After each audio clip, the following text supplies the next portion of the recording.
Hello guys. Good morning. Atong tiwason tong atong setback guys, no. It's July 2024. July 25, 2024. So, July 25, 2024. So, amo na to ang highway. It's 30 meters wide, pero i-consult sa ni sa DPWH. Then naapod na sometimes magod na mga looting nga wa nila mabayri pero ilan ang gi acquire. So i-consult niya provincial, kung provincial ang road, ato ka mo consult sa provincial province o office. Then sa sa barangay, ato na sa municipal, no, or barangay, ato nang i-consult dito. Okay, ang atong gilikayan kanang mo build bitaw ta og property. Then napay panahon guys, it is along national highway, then along spot siya sa kanang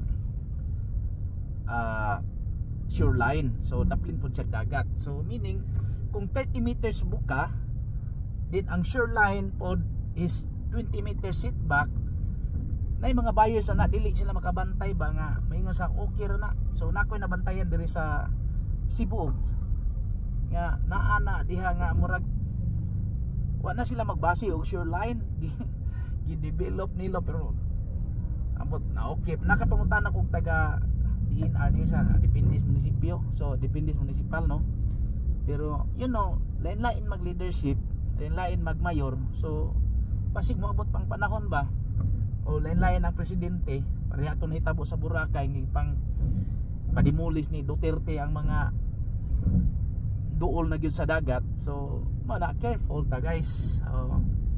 Ato i-observe ang setback yun. So ayaw gyud mo kumpiyansa. Pareha na sa Panglao, sample lang ha, dito ko sa MPDC, Municipal Planning Development. Ang national law setback sa dagat, sa beach is 20 meters.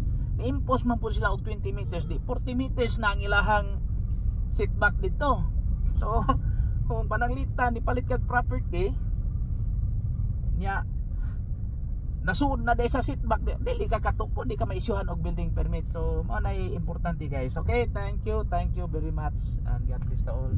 Happy viewing. This is Mr. Ninyo Humawas Caturza, your licensed real estate broker with PRC license 00154550.